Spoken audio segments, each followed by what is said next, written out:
Part 7. Maneuvering. Sun Tzu said, "In war the general receives his commands from the sovereign.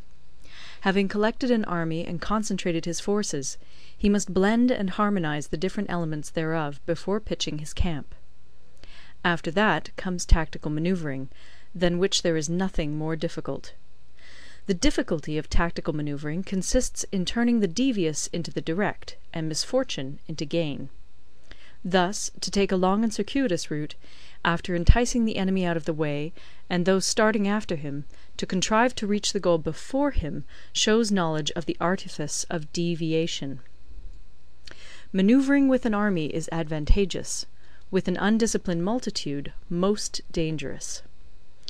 If you set a fully equipped army in march in order to snatch an advantage, the chances are that you will be too late.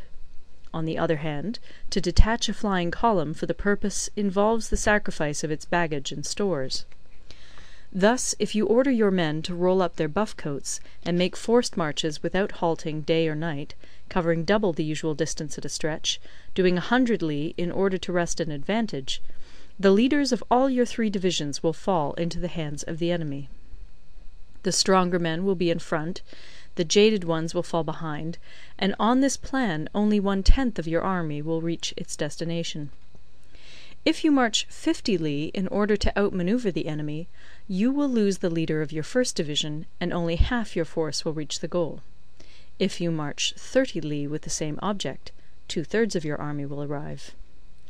We may take it then that an army without its baggage train is lost; without provisions it is lost; without bases of supply it is lost.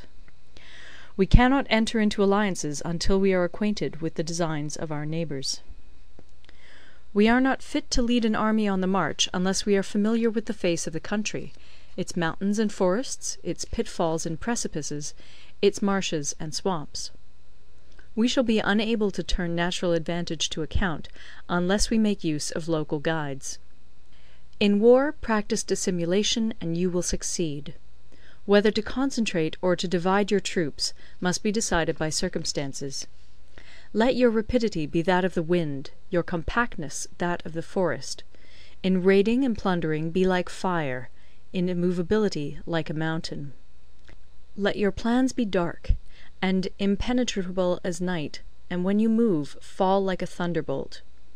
When you plunder a countryside, let the spoil be divided amongst your men. When you capture new territory, cut it up into allotments for the benefit of the soldiery. Ponder and deliberate before you make a move. He will conquer who has learnt the artifice of deviation. Such is the art of manoeuvring. The Book of Army Management says, "On the field of battle the spoken word does not carry far enough. Hence the institution of gongs and drums. Nor can ordinary objects be seen clearly enough. Hence the institution of banners and flags. Gongs and drums, banners and flags, are means whereby the ears and eyes of the host may be focused on one particular point.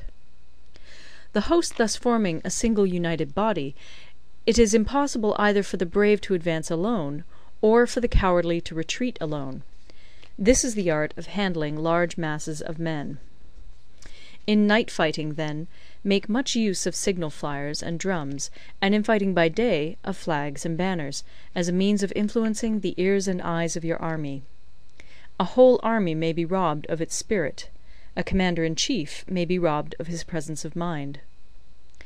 Now, a soldier's spirit is keenest in the morning; by noonday it has begun to flag, and in the evening his mind is bent only on returning to camp. A clever general, therefore, avoids an army when its spirit is keen, but attacks it when it is sluggish and inclined to return. This is the art of studying moods. Disciplined and calm, to await the appearance of disorder and hubbub amongst the enemy. This is the art of retaining self-possession. To be near the goal, while the enemy is still far from it; to wait at ease while the enemy is toiling and struggling; to be well fed while the enemy is famished. This is the art of husbanding one's strength. To refrain from intercepting an enemy whose banners are in perfect order; to refrain from attacking an army drawn up in calm and confident array, this is the art of studying circumstances. It is a military axiom not to advance uphill against the enemy, nor to oppose him when he comes downhill. Do not pursue an enemy who simulates flight. Do not attack soldiers whose temper is keen. Do not swallow bait offered by the enemy. Do not interfere with an army that is returning home. When you surround an army, leave an outlet free. Do not press a desperate foe too hard. Such is the art of warfare. End of Part 7.